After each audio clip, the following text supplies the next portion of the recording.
alumnitrip.com. When it comes to concrete, Stevens & Smith Construction doesn't stall. They go for the takedown. As Nebraska's full-service concrete contractor, they stay in bounds, hold inside position, and never forfeit quality. Whether it's foundations, flatwork, or concrete coatings, they elevate performance and pin down results that win every time. Stevens & Smith Construction is a proud sponsor of Takedown Tuesdays on 93.7 The Ticket. Because when it's time to wrestle with concrete, Stevens & Smith Construction slams expectations. Hi, Sean Callahan here for Coppell Chevrolet GMC, the number one fastest growing GMC dealer in the Omaha and Lincoln area. We are going to keep this train rolling in a big way with new half-ton and 4x4 pickup trucks starting at $12,500 off list price or 0% financing. You heard that right, $12,500 off list price or 0% financing. You pick which one works better for you. Please stop on in the dealership and meet the team or check us out at coppellcars.com. Stock number C280930. All deals with roof credit. This is Bill Mitchner, Executive Director of Lincoln Lighthouse. Did you know Lighthouse provides multiple programs for students such as one-on-one tutoring and mentoring, as well as pro-social skill exercises, while providing them a nourishing meal and a safe space during all months of the year, even during school breaks? Learn more or contribute to Lighthouse at lincolnlighthouse.org today.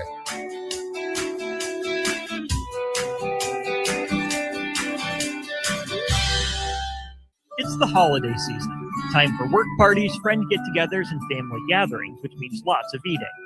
Maybe you think you've perfected your holiday meals, and maybe you have no idea where to even start. Let's fix that right now. No holiday party is complete without Führer's cheese spread. It goes well with any type of cracker, pretzels, apples, chili, vegetable, chips, and of course, it's perfect to pair with wine or beer. Holiday meals aren't complete until Führer's cheese spread is on the table. Find your own container at your nearest local grocery store today. You've got used to one segment of Good Takes in the morning, but now there's a full show of Good Takes at night. Welcome into Raff's Good Take on Sports on 93.7 The Ticket.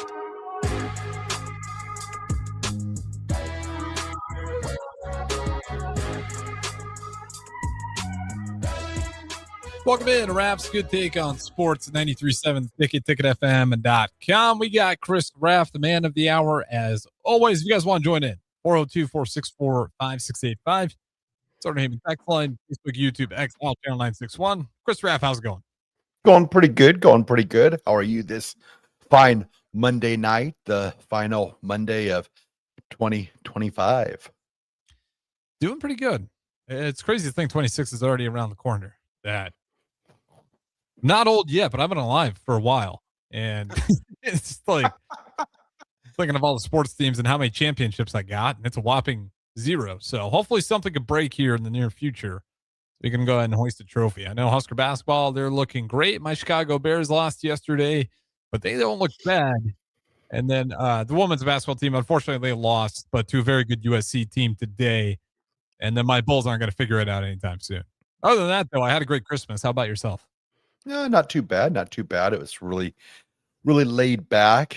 Did Santa bring you everything that you asked for, Harrison? Yeah, Santa knows when you get older. Santa's like, let me get this man some toothpaste, some deodorant, get you some nice new sweaters. You don't need toys anymore. Santa's keyed into the ages. So, no, my Christmas was great. I say it all the time, but the best blessing I have is I go home and it's like, my mom had surgery not too long ago, and it wasn't like emergency or anything. She had a situation, got checked out. Like, yeah, we'll do some checks on you, and she needed some surgery to just prevent what could be an emergency situation, and that all went great. So I got to see her home. She was not, no wear and tear at all. Everything went perfectly fine. So she was in good spirits. My pops still healthy, great spirits. My brothers, they're all right. But otherwise, it was a phenomenal Christmas. Got to see everyone, and everyone's alive and doing well. So I've got to ask this. Are your parents younger than I am? How old are you? 51. Older. Yes. Yeah, I'm the youngest of 4. So okay. Phew. Thank goodness. Yeah, no, they probably wouldn't have. I probably should have just said younger in case they were listening. So they don't listen. What are you talking about? They do. Actually, I got to go home and they listened. Shout out my brother Hubert. His real name's Houston. I just like to call him Hubert, give him a hard time. Big fan of Raff's Good Take on Sports. Yes. So my family's big fans of you, Chris Raff. I don't know what it is, but you've suckered them into being Raff's roadies. That's what I'm talking about. Not even Harrison Arns fans. I don't know what you'd call my fan group, but they're Raff's roadies. Oh, that is classic. That is classic. Well, it's the best thing on radio from 9 to 10 every Monday through Thursday. I mean, that's what it is right something there. Though that I forgot. So I did sway my mom at the very least from moving away from you. Hates John Elway. Not a fan of John Elway. So she's off. Wow. I don't even know how to. I feel like I just want to call it the show right there. Did you watch the documentary yet? Did she watch the documentary? I think if she watches the documentary, I think that changes everything. No, I did not watch it. There's too much stuff to watch. And I wasn't going to be like, hey, everyone, turn off the bowl games. We're watching the documentary on John Elway because Chris Raff wants me to watch that. So did not have the TV controls in front of me, and I wasn't going to make my family sit there. And not that it's bad. I'm sure it's a great documentary, but it was not the time to take over the TV, to say the very least. Gotcha. So is your mom a Chiefs fan then, or Jets fan? Jets. Oh, okay. They thought Joe Namath was cute, I think was the story. It was the pantyhose commercial that got her. It might have been. I don't want to ask her that. I'll just assume it is. But yeah, we got her a Joe Namath jersey, so that was pretty awesome. My dad's a Rams fan. He got a sick I'm blanking on the name. Vince Ferragamo. Ferragamo. Yeah, the former Husker and the former Rams player. My dad got a sick signed jersey and everything framed. Nice. So he got that one along with he's got a Stafford Super Bowl jersey as well. Not signed, not the official Super Bowl jersey, but just had the nice Super Bowl logo on there as well. So everyone's getting jerseys. It was good, like sports Christmas. Like there was a lot of sports jerseys going on, which is kind of cool to see. My dad gets super into it. My mom has been a dead Jets fan for years, but the Joe Namath jersey brought a little bit of life back into her. So no, it was great. Do you have the Caleb Williams jersey then, or what is your Chicago Bears jersey that you sport? Peyton. Walter? Yeah, the jerseys I get too nervous with quarterbacks. Now the Williams jersey's on the table now, but for the longest time, I mean, it was a Cutler jersey, but I was still probably too young to appreciate it. But yeah, I just rather go old school and be safe. I like it. That's probably the smart way to be. But I think the Bears have finally got their quarterback that's going to be around for a very long time. And he's definitely showing all the signs of being a top tier, if he's not already a top tier quarterback in the NFL, just the way he plays. He's got that trait about him that it's never over till it's over. So I think the Bears have finally got their franchise quarterback that they've been looking for, because I mean, I guess Jay Cutler would have been considered a franchise quarterback there because he was there for close to, I think, 10 years, probably, if not more. Yeah, Jay Cutler's the man. Like I'm still a Jay Cutler fan. He had it's kind of funny. Him and Aaron Rodgers, I might have been you. I talked about this. They're kind of cut from the same cloth. They're both kind of gritty guys, and they fit that era very well playing against each other. And it was back and forth. The one year that the Packers went on to win the Super Bowl was when Haney went in there because Jay Cutler got hurt. So rewrite history. Jay Cutler doesn't go down. Who knows what happens? We could take that one Super Bowl away from Rodgers, but we all know how it went. He ends up winning it. But no, Jay Cutler definitely franchise quarterback. I talk to most Bears fans. We all miss that era because despite his weaknesses, there was kind of a cool tough guy figure behind him. I mean, he's ripping heaters in the showers and like after games, just smoking cigs. And obviously, you're not supposed to do that, but no one's going to tell Jay Cutler not to. Just a very say it with your chest, and he somewhat fit the Bears' personality, even if you wanted maybe a little bit more out of him. Jay Cutler was awesome. I was just too young, like I said, to really fully invest on go ahead and get in the jersey.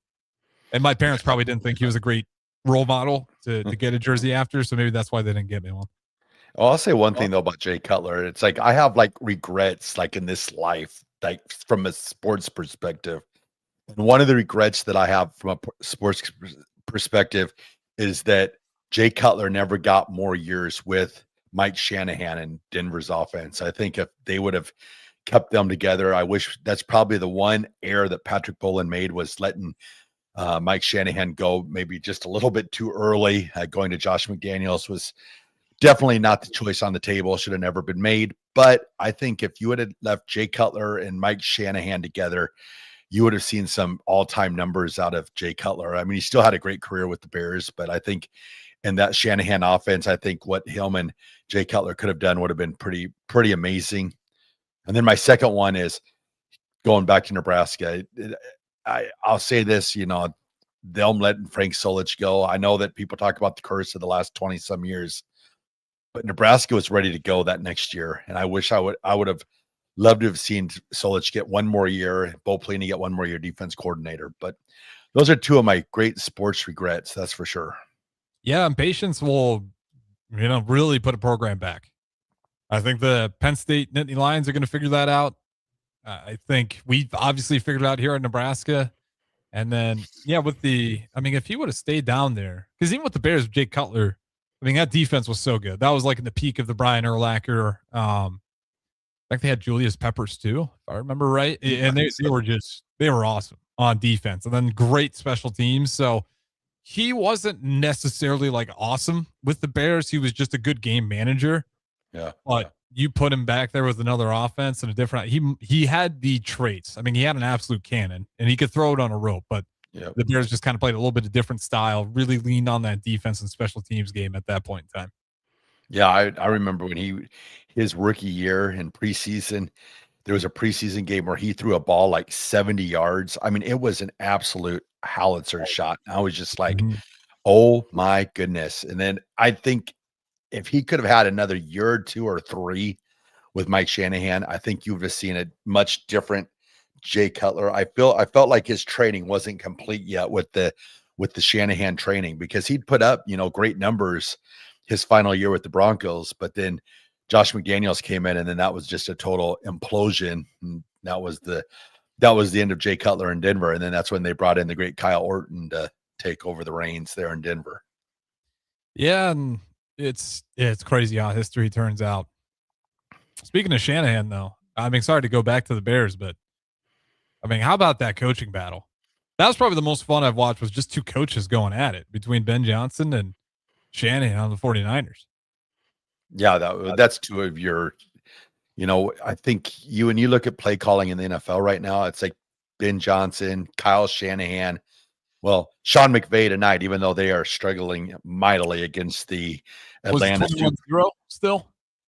Last time I looked, it might have changed since I've looked, but I know the Atlanta Super Falcons right now, they Bijan, his 93-yard touchdown run, you talk about, he was shot out of a cannon. But the Falcons now, they're sitting there going, think of it. The Falcons, if they would have just played a little bit better early in the season, would have been in prime position, because the Buccaneers, they are an absolute train wreck right now. To think that they're actually going to play Carolina for the division title. They have not won a game since October. They've lost 7 of the last 8. Yeah. I heard that they've not won a game since October and they still have an opportunity to win the division. It's crazy. The Falcons right now just got to be just punching themselves, because they're playing the best football of that division right now. You've got, Kirk Cousins, who, doing what Kirk Cousins does. Kyle Pitts, you're getting some activity from, and then Bijan, that guy's just a beast. And being that they're going to end up, missing out on that division, that should have been theirs. But and now there's talk that maybe Kirk Cousins returns next year. He thinks that he'll be a free agent, or they'll release him, they'll owe him money. But right now, I think if you're the Falcons, you almost got to keep him again next year, because you don't know what's going to happen with Michael Penix and his knee. Yeah, they're in a weird spot. And when they initially got Kirk Cousins, I felt weird about it, simply with the fact that he just played a really, really good season, and then he gets hurt, of course. But even then, you paid a lot of money for him. So when they went in there and they go bring in Michael Penix Jr., I was like, I don't really know what they're looking for here. And it is the best they've looked with him under the helm there, and then they're peaking at. Unfortunately, they didn't play well enough to peak at the right time, but they are technically peaking. It's just too late. And if you had to ask the teams that in the playoffs that have already clinched, like if you had to play the Panthers, Buccaneers, or Falcons, they would all say Panthers and Buccaneers before they said Falcons. Oh, definitely.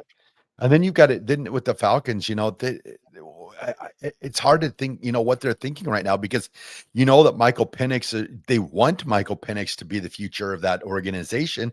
But now you're sitting there going, okay, we're playing really good football with Kirk Cousins. So we're going into next year. Michael Penix probably still rehabbing his knee, or he'll be close to, ready to come back when the season starts. But are you going to mount up and say, okay, well, but we're going to roll with Kirk Cousins? We'll say he comes out next year. They continue this good stretch of football. Now, do you make that change and go, okay, well, Penix is healthy now. We're going to go back to Penix. I mean, you've almost got to stay with the hot hand at this point, but it's just wild the way the NFL and the way these teams and how things change so quickly because I thought, Kirk Cousins was done. I thought, okay, he's going to play out this year with the Falcons. He'll be, on another roster sometime next year. And then now you're looking at it and you're like, well, now maybe he's their guy going into next season. And then, transition slowly back to Penix or, if he's unable to put up numbers, but now it's crazy how quickly things change. You'd have to read the attitude of Michael Penix Jr. and if you could convince him, like, listen, you're still the guy, but we just want to groom you to be that next guy. Like Kirk Cousins is clearly still the better choice.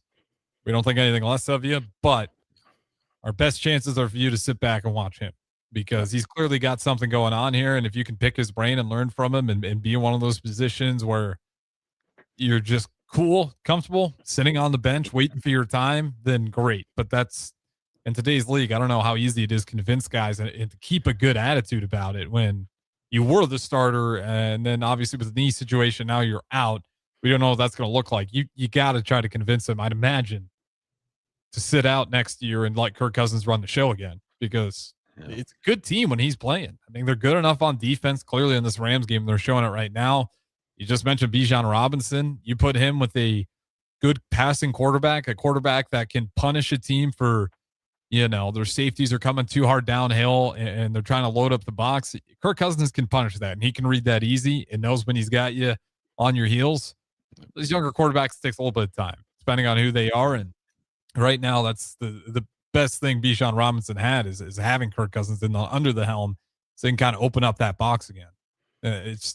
They're in a weird spot for a team who, again, is playing as good as they are to not be in the playoffs because of the abysmal start in what is one of the worst divisions in football.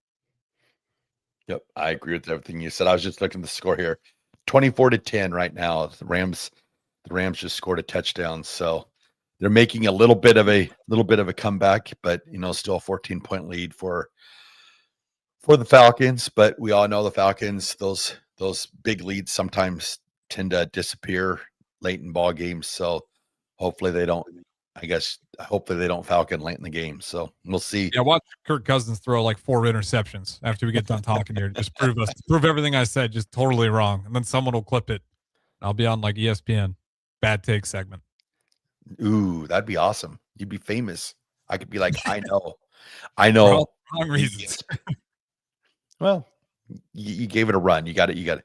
No, I think that it's going to be crazy. I mean, what the Falcons will do, but it's so crazy to me. Like they pretty much, I felt like they'd anointed Michael Penix the starting quarterback, but now they're going into next season and you're sitting there going, how are we going to go about this? Do we let Cousins walk? Then if we do let him walk and then Penix isn't ready, then we're going to have to go with, somebody that's, not the seasoned, the capabilities of Kirk Cousins when we had him. I mean, they got a lot of things that they're going to have to tend to this offseason. And it's kind of stinks for them because they're playing such good football this late in the year that you want to continue it on, but it's just, who's that signal caller going to be? And will Penix be ready? And can Penix command the offense, as well as Cousins has the last 3 weeks? I mean, the answer is no. I mean, most likely no. He's not going to have that command. The hope is he can grow into it, but it just feels like he's quite a bit away from his understanding of the game compared to, obviously compared to Kirk Cousins. It's just a matter of like I don't know. What does that connection look like with the coach? Like, are you guys on the same page? Do you truly believe that he is starting to get it, that you're building into the guy that you want him to be? Or is it where the coaches have to get in the room and be like, listen, he's further along than we would have liked. And like I said, I think probably the best move is to roll with Kirk Cousins again, just for how good they're looking as of late.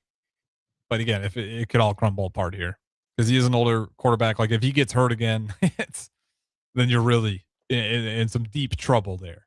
So NFL's been crazy down the stretch here with these playoff situations. And then you got a lot of these juggernauts on the outside looking in. Like even that Eagles Bills games, I don't know if you watched it, but you're looking at those two teams who I know some people are calling for a Bills Eagles Super Bowl, but weren't overly impressed in that game. I mean, Josh Allen, as great as he is, you know, it's been a weird year for him. He's taken sacks for like 17 yards at times, trying to overextend plays. Interception numbers have been a little higher than years past. Like those two teams, despite I understand they're playing each other, but I wasn't overly impressed by either one of them.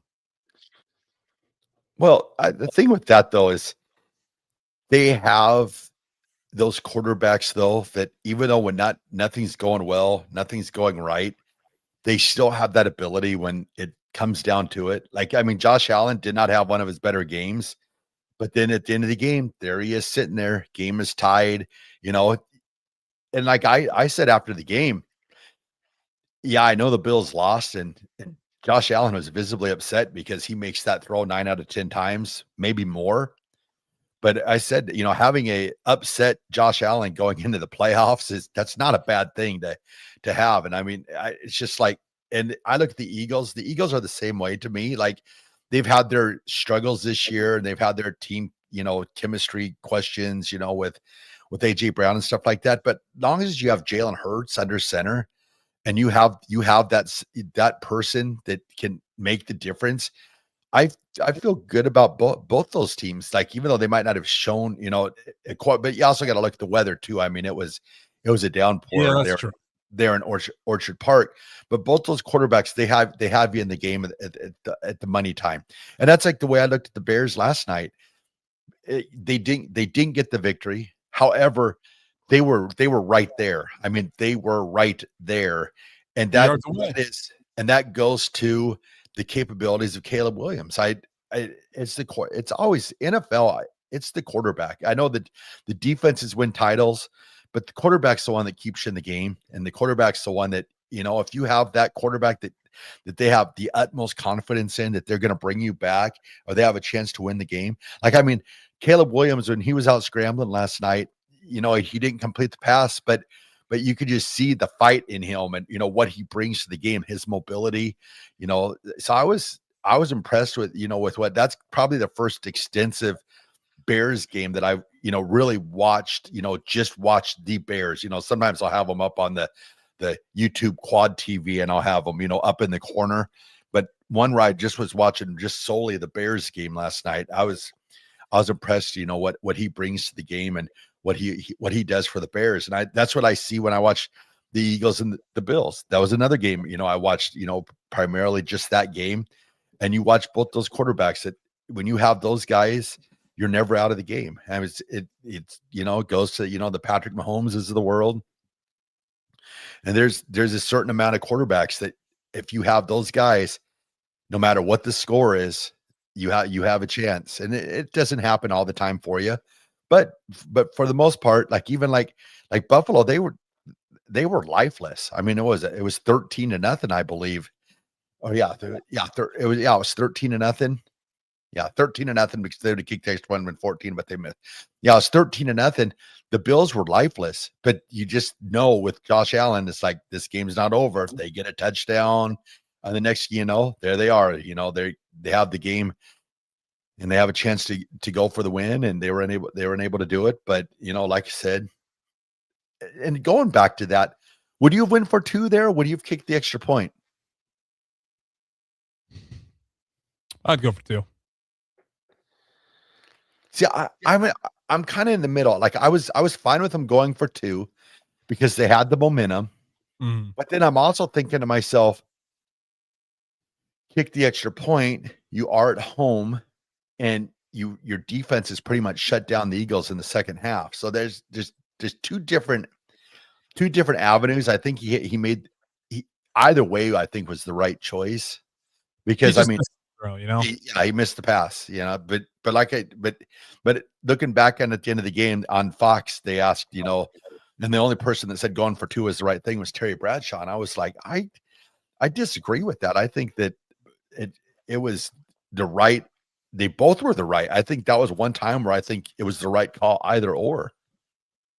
Yeah, I mean, I was like, we talked about analytics before. I throw that stuff out the window. I go purely based off what have we done lately, and that lately was we're doing good. Like we got a chance, they're on their heels, and when you got Josh Allen back there, and you're like, can you make the throw? And he says yes. Yep. It's the one time he didn't, but like I said, that's one where you're not going to be a villain for any decision that you make. Like there's total rationale behind either of it. I thought it was the right move. They should have had it, but again, it's when you got those quarterbacks that you trust in the clutch, which, I'm glad you watched the Chicago Bears. I wish more people would watch Bears games so I could get rid of the Caleb Williams slander. It's a lot. I mean, that guy gets so much slander, and a lot of it's the accuracy, and he did have some throws that he missed, but he also throws the ball away a lot when he doesn't like what's out there, as opposed to throwing a chance interception. And that's why you see his touchdown and interception numbers actually really, really good, despite people want to say he's inaccurate. Well, he's not throwing the ball away. He's throwing it out of bounds, just not taking risk. And it's coming together, but it's fun to watch those quarterbacks that have that quote unquote clutch gene, whatever it may be down the stretch, because you always feel like you got a good chance. Before we get out of here, Chris Raff, I got to ask, what was your favorite Christmas gift? My favorite Christmas gift was, we really didn't do Christmas gifts this year. I guess my favorite Christmas gift was I got to see my mom and dad, got to be with my lovely wife, got to be with the dogs. I mean, that's anymore. I'm sure you're going to say a Ty Simpson jersey. I just snuck that in at the end. It's a bad joke, but I had to put it in there and put some Alabama slander down. Well, I'm gonna show you my allegiance to Alabama today. So we all know I do the little ride share thing in the mornings. Mm-hmm. I pick up a guy and I take him to the airport. I go, going to the airport. Great. I go, where are you going? He's like, Los Angeles. And I'm like, oh, that's cool. Something going on out there? And he looks at me. He's like, sir, Alabama plays there. I'm like, oh yeah, I forgot. Alabama plays in the Rose Bowl. So right there, see, that shows I was like, I didn't know why I was going to Los Angeles. So I'm not full Alabama. I'm still Nebraska. I'm testing out zip lines all over Alabama, wanting to be like Coach Rule when I get older. That's incredible. I guess it is probably similar, like in Lincoln, where if you're in Alabama and you don't know where the Huskers are playing and when, like you get a weird look, like, what are you, stupid or something? It's like, that's all we talk about here. I can see that. Yep, I got it. Bigger than life. I was like, oh, Los Angeles. Hope the weather's nice out there for you. You going out there for work? And he's just like, sir, I'm going out there for the Alabama game. I'm like, oh yeah, Roll Tide. He probably heard that comment right there and said, let me change how much I was going to tip this guy. This guy isn't a Clemson side like I thought he was. Yeah. $6 off the tip here. Yeah. He gave me half a zero. With that being said, we'll go ahead, throw it to break. Don't go anywhere. We'll talk some more here. Raff's Good Take on Sports, 93.7 The Ticket, ticketfm.com. Talk to you in a bit. It's the holiday season. Time for work parties, friend get-togethers, and family gatherings, which means lots of eating. Maybe you think you've perfected your holiday meals, and maybe you have no idea where to even start. Let's fix that right now. No holiday party is complete without Führer's cheese spread. It goes well with any type of cracker, pretzels, apples, chili, vegetable, chips, and of course, it's perfect to pair with wine or beer. Holiday meals aren't complete until Führer's cheese spread is on the table.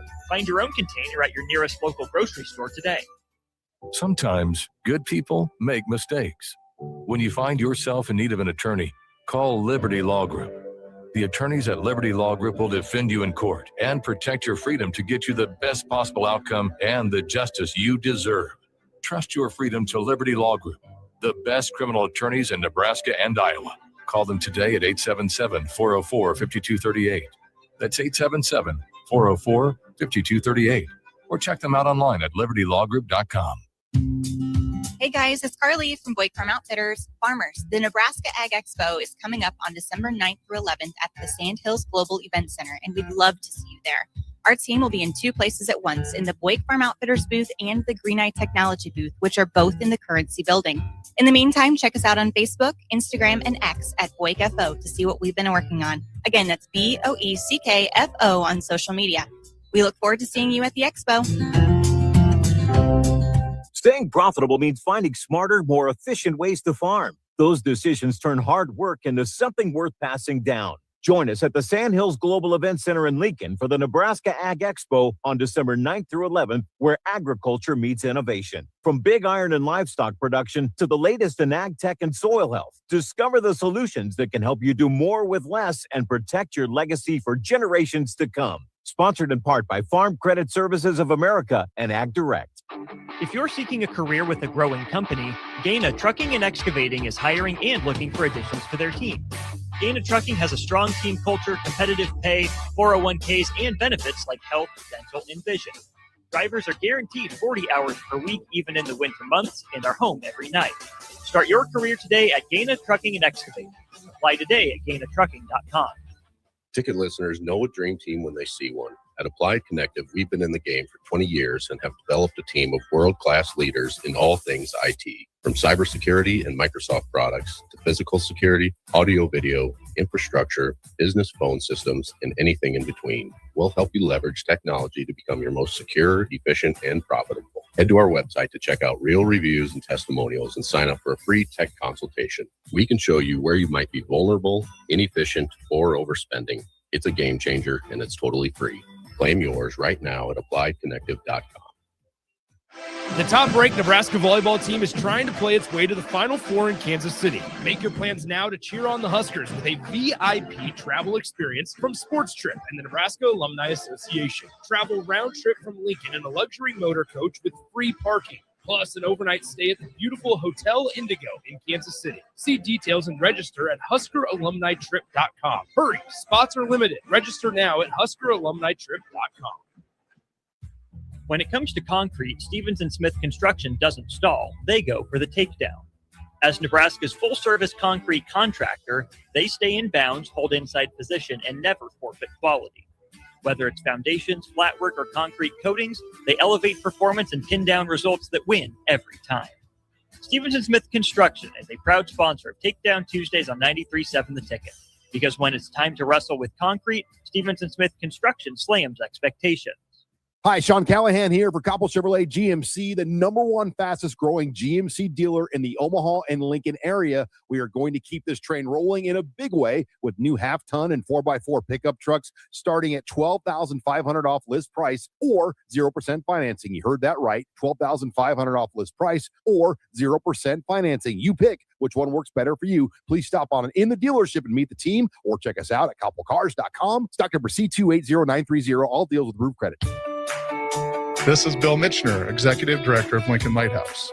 Did you know Lighthouse provides multiple programs for students such as one-on-one tutoring and mentoring, as well as pro-social skill exercises, while providing them a nourishing meal and a safe space during all months of the year, even during school breaks?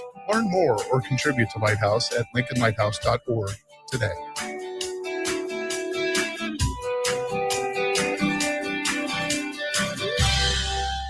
It's the holiday season. Time for work parties, friend get-togethers, and family gatherings, which means lots of eating.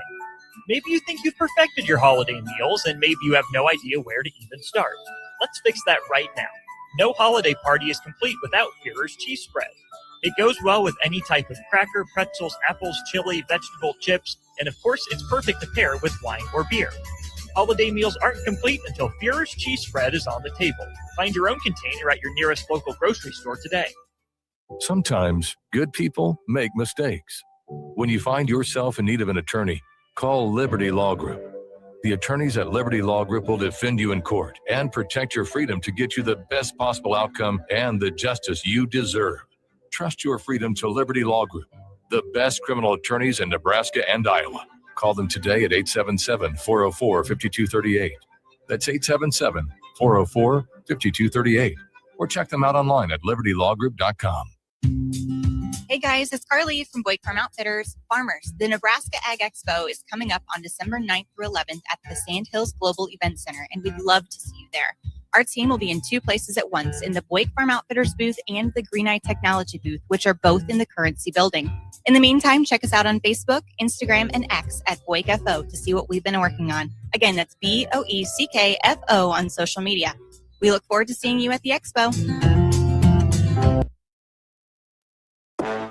Back to Raff's Good Take on Sports on 93.7 The Ticket. With all the good takes you need, here is your host, Chris Raff.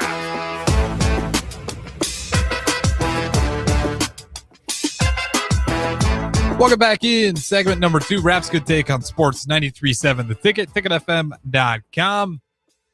Plenty of things left to talk about. It's been a minute since we last talked. Chris Raff, the floor is yours. Where do you want to go next? Let's talk about the NFL playoff picture. It's very interesting. I was kind of looking at it over the break. The AFC side of it. I don't know if you've had a chance to see the Chargers today came out. They are starting Trey Lance against the Broncos on Sunday. I did not see that. So I was kind of looking at what the current playoff picture looks like. So you got Buffalo. So if the season ended after tonight, you would have Buffalo playing at New England, the Chargers playing at Jacksonville, and Houston playing at Pittsburgh. That would be your first round games in the AFC playoffs. However, Buffalo's playing the Jets this weekend, so I assume they're going to get the win. So that'll lift them up to the 6th seed. Mm-hmm. Now, this is if the Broncos allegedly win. I guess I'm kind of thinking, if the Broncos can't beat a backup quarterback, being the number 1 seed, they don't deserve the number 1 seed. That's my comments on that. So say the Broncos win. So then you'll have, say Buffalo beats the Jets, Chargers lose, and then Houston plays they play the Colts. Yeah. Okay. So say Houston gets the win. So Houston would be in the 5 seed. Buffalo would hop up to the 6th seed, and then the Chargers would be the 7th seed. So that would put the Chargers facing New England. And then you would have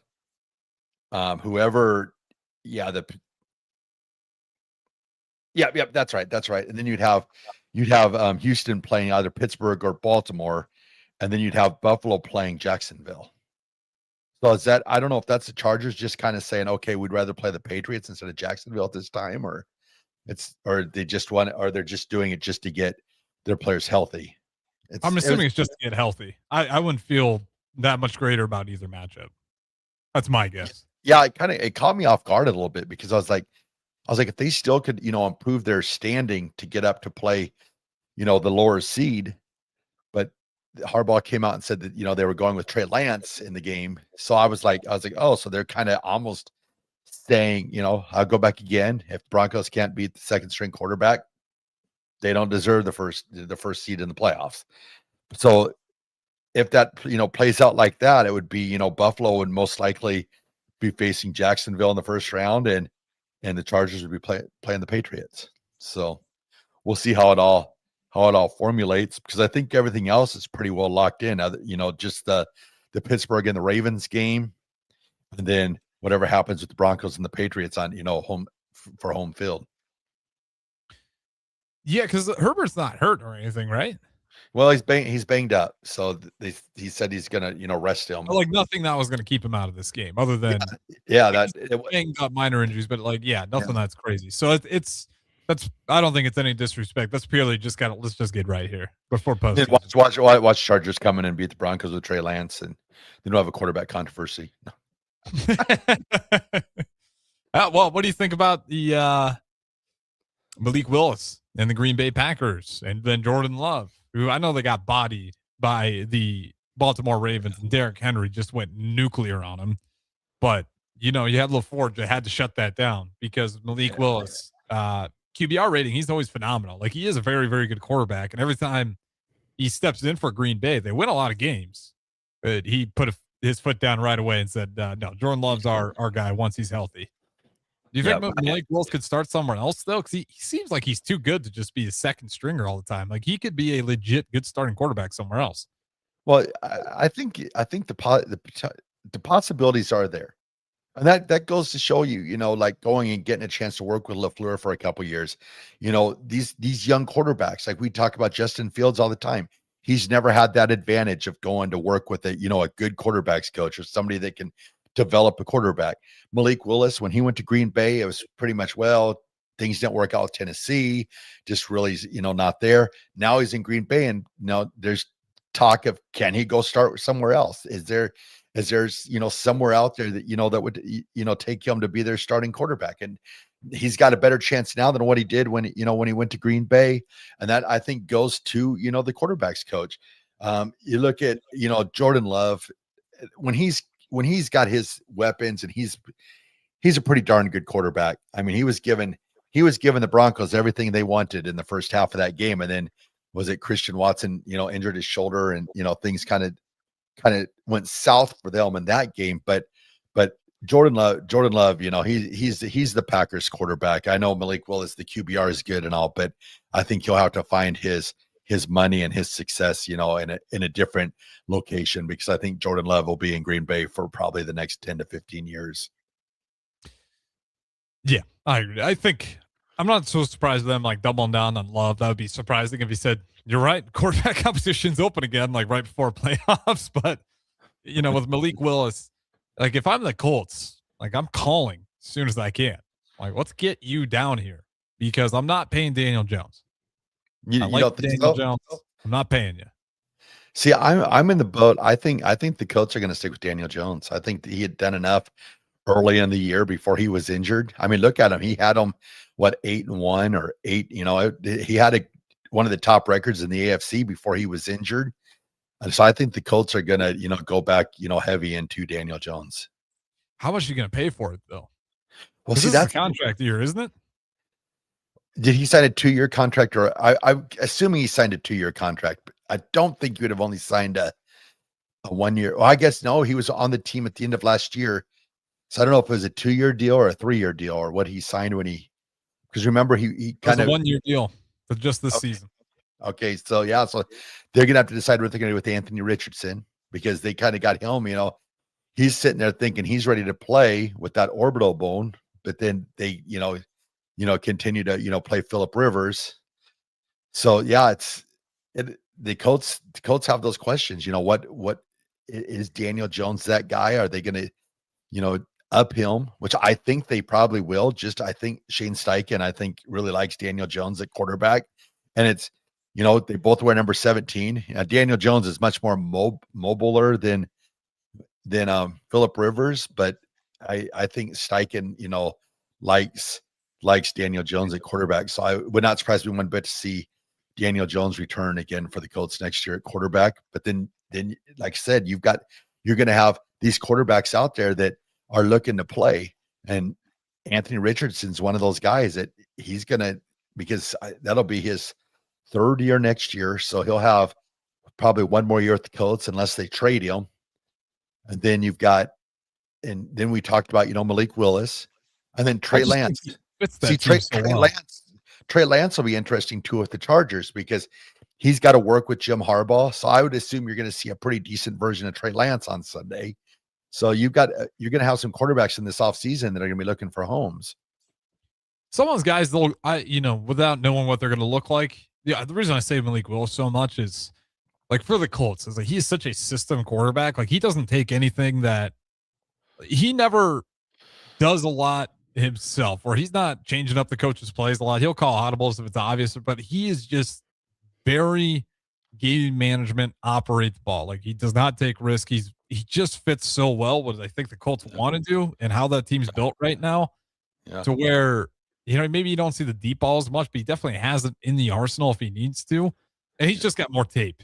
Like he's shown consistency a lot more than others. Not to say that some of those other guys can't sprout and become some of those new younger quarterbacks to get deals on new teams. But if I'm a GM, like, I'm just going with Willis, because I'm like, there's a decent amount of tape on him, and he looks pretty good in all of them.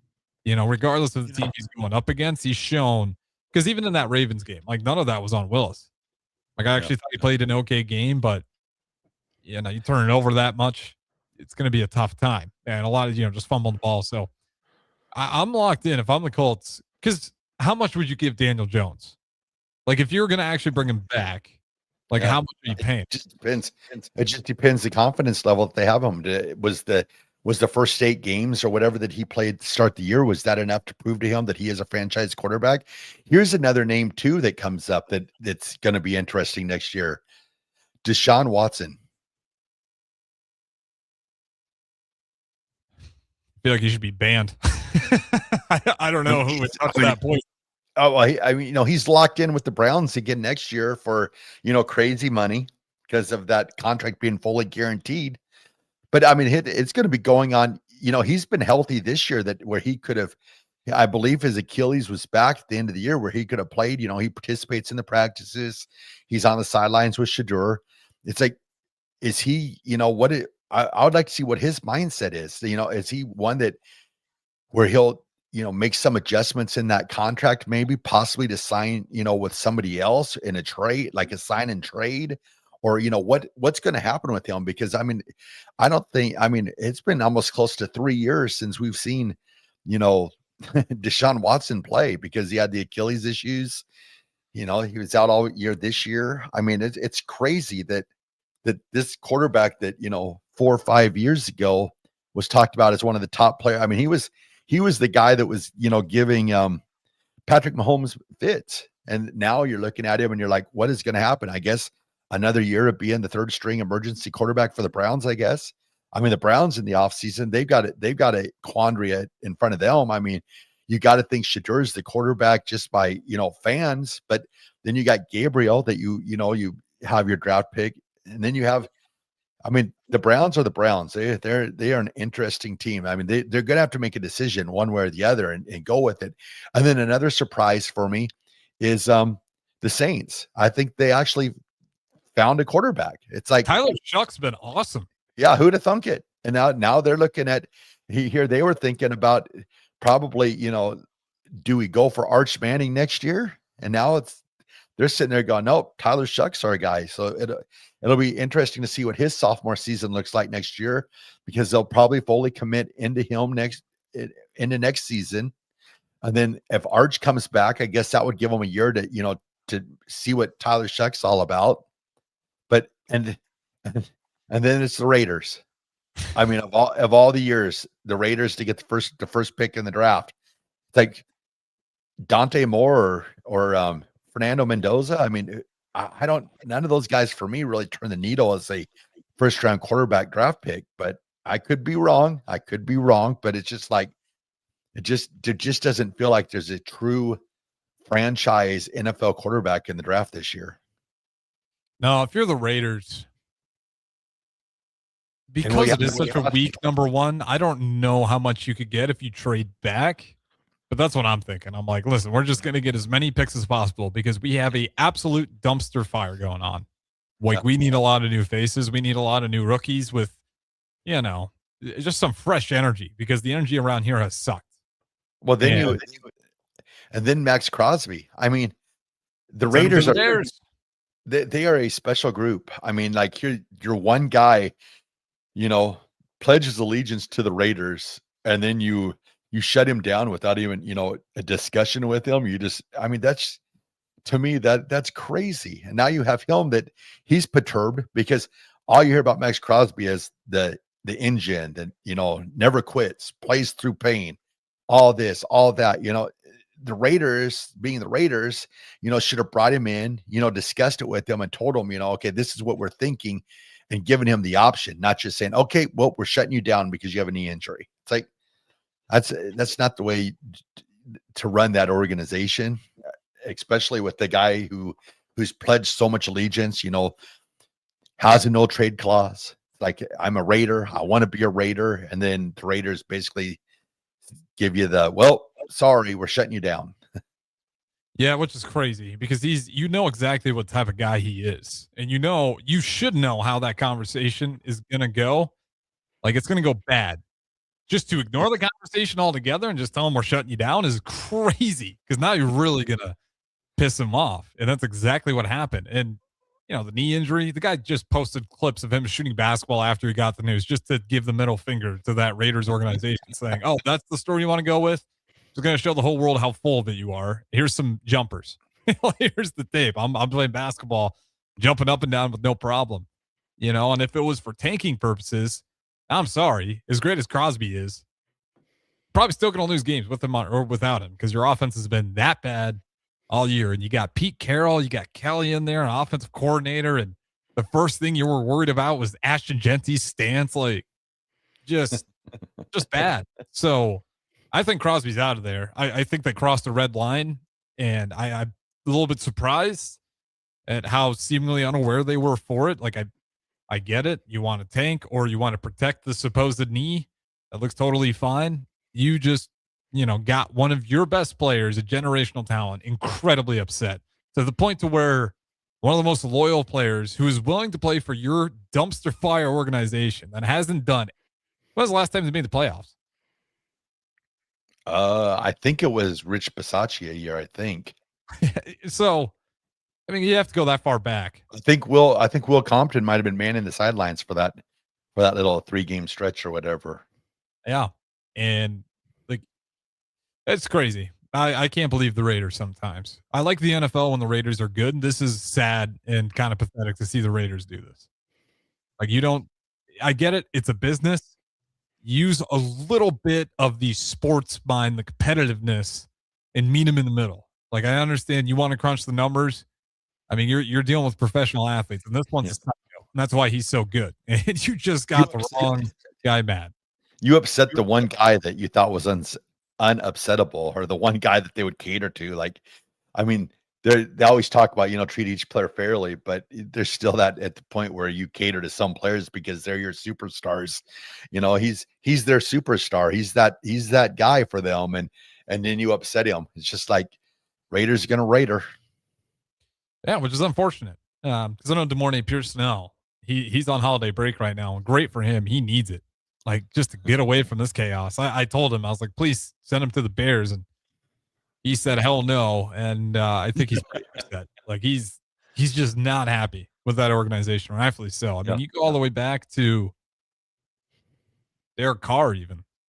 Yeah. And Gruden. Like, that was a weird situation, so I won't punish them too much, but it's crazy that since then it has just been nothing but horrible season after horrible season. But remember, they did the same with Derek Carr too, where they almost, they basically shut him down and shut him out. And it's like you're two guys that were like your posters for your franchise, that were going to bat for you, and you basically have said, well, we're just shutting you down. We're finished. We're gonna. It's like, and my thing, like with Max Crosby, is you hear about all these players all the time talking about how you never know when their last game is going to be. You never know what's going to happen in the offseason. You never know. It's like these are two opportunities for him that he had to play the game that he loves, where he wanted to play the game that he loves, and he's taken that. It's being taken out of his hands because a team's like, well, we think that you're not healthy enough, and it's just like, we want to tank for Ty Simpson. Yeah. Like, who are you even tanking for right now? That's the other thing that I don't get. Like I said, I like Fernando Mendoza. I don't know. I think he's a great college player, but I've never once said, man, this is a generational quarterback in the NFL. And he could prove me wrong. He could be the next Tom Brady. And then more at Oregon, I've never once thought, that he was a generational quarterback, in the NFL. He's great for the system he runs at Oregon. But none of those, there's thinking about it this year, there's really no quarterback to me that really stands out as being any type of a generational talent, in the NFL, which I'll be proven wrong, because they'll be, out of the 10, 12 quarterbacks that are drafted, there'll probably be one that'll find his footing there. But I don't see that as just like 100% stamp it. This is the first pick of the first round of a draft type player. Absolutely. And that's again why I just don't get what the Raiders are doing. Like, there's going to be someone who's going to come out of that thing most likely and has a really, really good career. Maybe is the next Tom Brady. Maybe is, nowhere close to it. But like, how sure are you Raiders to the point where you are again, I think it's tanking. I could be wrong. Maybe they really are worried about the knee injury, but I think that's kind of just a load of schmuck. But you're, banking on a mystery box with the consequence of setting your best player and the player that, go talk to Raiders fans how much Crosby means. You're going to let that man go. Like, that fan base is going to be livid. More so than the Browns fan base was when they were starting Dylan Gabriel over Shador.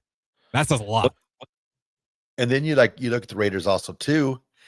What about, you talked about trading back and getting as much draft capital as possible. Are any of those quarterbacks you mentioned, could you see them being the Raiders quarterback, like a Malik Willis, Trey Lance? If Daniel Jones doesn't resign could you see him, or somebody like that being the next Raiders quarterback? I mean, Malik Willis would be better. Than what they have going on right now. I think it's all going to depend on how much you can get back if you trade back. And I'm going to trade back just about every pick I have until I just have a load of new cheap talent. So I can bring in a bunch of new guys, have a bunch of money because I'm on all these rookie contracts, and just kind of sift them out as they fall off, but find some new guys that we're probably going to suck for a little bit. The coaching tenure, that's the other part though. With the coaching staff, you want to put all this capital into a coaching staff that has put on the worst tape all year, which was supposed to be a bunch of great minds, has shown nothing but regression. I don't know who's all to blame, but that's the other thing. Even if you trade back and get a bunch of picks, how sure are you for leadership on the field that they can form that group of guys into a legitimate team, just a winning team? We're not even talking playoffs, just a team that isn't, kind of just the layup every year in that division. It's crazy. Yeah. They definitely got to find a direction. And, I think they have a really good back in Ashton Genty. I think that's, somebody that they can rest their laurels on, but they've got a lot of stuff in front of them that they've got to make decisions. They're so, even at the skill positions, there's just, Brock Bowers, but then receivers, they got rid of Jacoby Myers. Yeah, that's right. So they're definitely going to have to find some receivers. They're definitely going to have to decide, is Geno their quarterback of next year, or are they going to make a move there? There's a lot of work still to do with Raiders. It actually surprises me a little bit. I know that Tom Brady's got a crazy contract with Fox and stuff like that, but that he hasn't, maybe pulled back a little bit and given more attention to the football side of it. Because I thought when they brought him into the Raiders, I thought that's what he was going for was, I know he had got the minority ownership part, but I also thought that he was going to take it kind of more of a football role with the team. And it just seems like they're such in need of some sort of, football leadership and something to get them in the right direction. So I guess it wouldn't surprise me one bit to see Tom Brady take a step back from the television. I know he's got the huge contract, but I'm sure there's outs in that contract. But it just seems like the Raiders, they're just fledgling where they need someone to step up and, give them some direction. Yeah, I don't know. He could have just walked into practice one day and said, "You know what? I am going to be the quote unquote minority owner. This is an eyesore. I don't want to be the responsible for the one having to fix this. You guys got it. I'll just collect my paychecks as a minority owner and help out here and there. Send me my residuals." Exactly. Seriously, with that team, that's a tough one to sit there and even as great as a guy as Tom Brady is, to sit there and being I can get this team fired up and ready to go. They are so far away from what feels like a respectable football team that can not just win one or two games, but win, not just to get 7, 8, at least be flirting around in the hunt in the bubble. But yeah, it's just been a crazy time. As you mentioned, it's been a long time since they've even stiff playoffs. All right, Chris Raff, a little bit of time, about a minute, 15 seconds. What is your good take December 29th? All right, everybody. Today's Raff's good take goes out to John Goodwin. He had his birthday this past weekend. John is just that guy for Lincoln. You always hear about, I wish Lincoln would be like this and I wish it'd be like that. But, some people just don't step up and, take control and make Lincoln a better place. Well, John Goodwin is that guy. Every, committee, anything that he can do to make Lincoln a better place to live, John Goodwin's always there. So John, I just wanted to wish you a very happy birthday and thank you for everything that you do for the city of Lincoln. You are Raff's Good Take. I'm going to double down on that. Shout out John Goodwin from the city of Chicago. Also a big Chicago Bears fan. So I know me and him both have just been having an awesome year. John Goodwin, great guy. Shout out to the Malone Center. They do a lot of great work out there, and he's responsible for a lot of it, along with his excellent staff. That is Chris Raff. I'm Harrison Arns. Appreciate you guys listening. We'll talk to you again tomorrow.